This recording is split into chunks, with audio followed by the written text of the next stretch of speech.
said, remember this moment in the back of my mind. The time we stood with our shaking hands, the crowds in stands went wild. We were the kings and the queens, and they read off our names. The night you danced like you knew our lives would never be the same. You held your head like a hero on a history book page. It was the end of a decade, but the start of an age. Long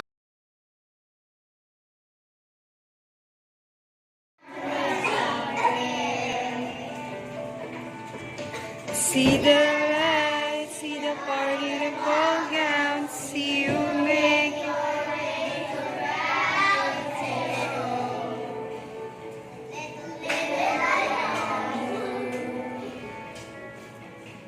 Like you were Romeo, you were throwing back.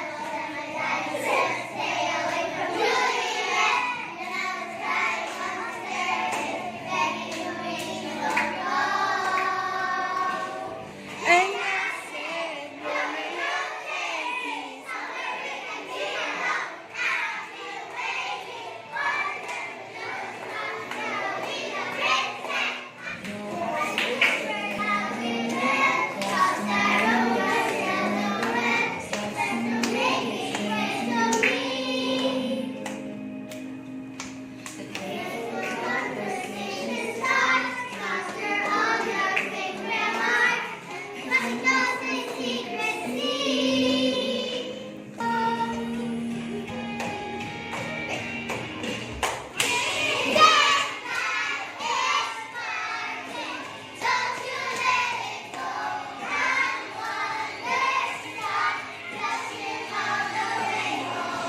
remember this moment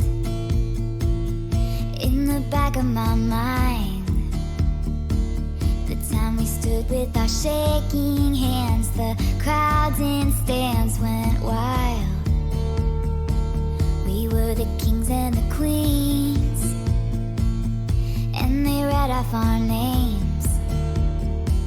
The night you danced like you knew our lives would never be the same.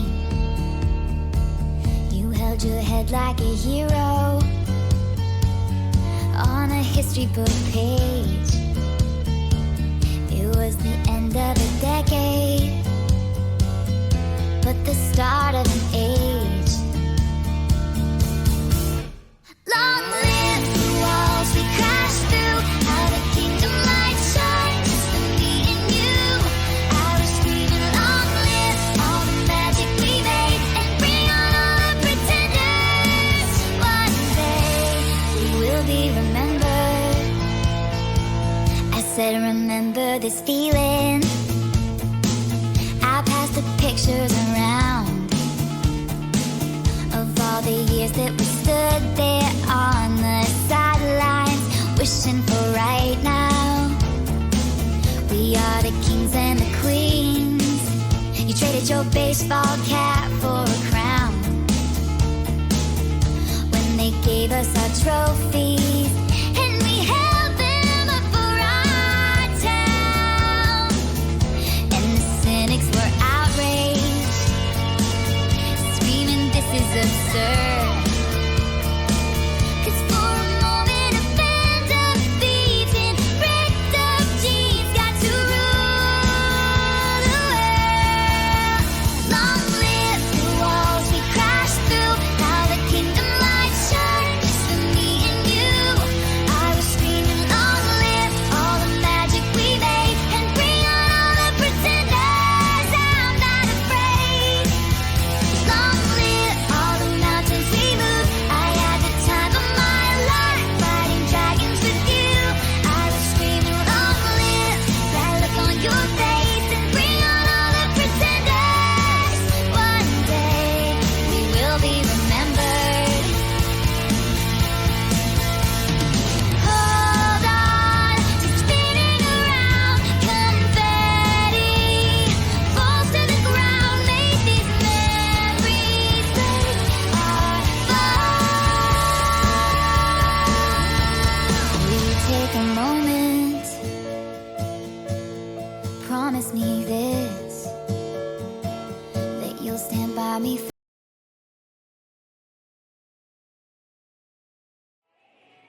Ayan, tama po kayo. So, hello, great one, gentleness, parents. I know na late na ng husto yung part 2 na sinasabi ko. So, kung ang inyong mga anak ay umiyak last May 15, so this time, I think, kayo naman po yung maluluha, ganun. Kayo naman po yung maiiyak, kayo naman po yung maha-heartfelt. But yeah, kidding aside, I made this small appreciative message for all of us, especially for you, my dear parents, na gusto ko pong ma-feel ninyo yung aking heartfelt thank you sa inyong lahat dahil biruin niyo po yun, ipinagkatiwala niyo po sa akin ang inyong mga anak sa loob ng isang taon, no? At sa loob ng isang taon na yon, hindi din po biro yung um, improvement ng bawat isa sa kanila. Lahat talaga nag-improve. Ultimo, yung simpleng pag-open ng bag, pagligpit ng gamit nila. Well, hindi naman ito PTC. Hindi ko po talaga ma-compose yung sarili ko kung papaano ko sasabihin na sobrang appreciate ko po kayo, na sobrang ramdam na ramdam ko po yung inyong suporta. No, alam ko naman po na sa bawat taon na natatapos ng inyong mga anak, may mga pagkakataon or may mga instances na kung saan ah, minsan nahihirapan tayo o minsan may mga pagkakataon na nagkakamali tayo kahit naman sino. Kasi sabi nga, wala namang perpekto sa mundong ito. Lahat tayo nagkakaroon ng mga kakulangan o may mga pagkukulang. No, pero in spite of that, I am so blessed and thankful with all of your heartwarming support, love, care, and genuinity na nararamdaman ko po. No, ako po ay hindi naman lingid sa kaalaman ng lahat na ako po ay 5 taon na sa larangan ng pagtuturo. Pero ito po ang aking unang taon sa paaralan ng Pasig Catholic College. And uh, sobrang thankful po ako for all the wonderful memories that I had with you, parents, with your children. And it's really hard for me to let them go easily, like parang on the glint of my eyes, may grade 2 na sila. Parang hindi ko na sila anak, parang sa iba naman sila ipagkakatiwala. So, bago pa man po mahuli ang lahat at magkaiyakan tayong to the max, ganyan. Na-miss ko po ang inyong mga anak. Mamimiss ka sila, mamimiss ko po kayo. And rest assured that if you need help, if you need guidance, if you need I am just right here. And yan din naman po ang sinabi ko sa inyong mga kidulets na nandito lang lagi si Teacher Tresha. I'm just one room away from them. Sabi nga. So, this is not a goodbye. I guess this is just see you around. And I know that there might be rumors going around, spreading all over, I don't know where, but I'm so thankful that in spite all of that, you still manage to show love and care with everyone, and especially with me, with your endless understanding and patience with yours truly. Ayan, and maraming salamat po. Kung may hindi man po ako na-address or may gusto man po silang Um, ako po, kasi ang dami-dami kong gustong sabihin sa sobrang daldal kong ito. Alam niyo naman po yan, dear parents. But again, from the center of my heart, my hypothalamus, ganon.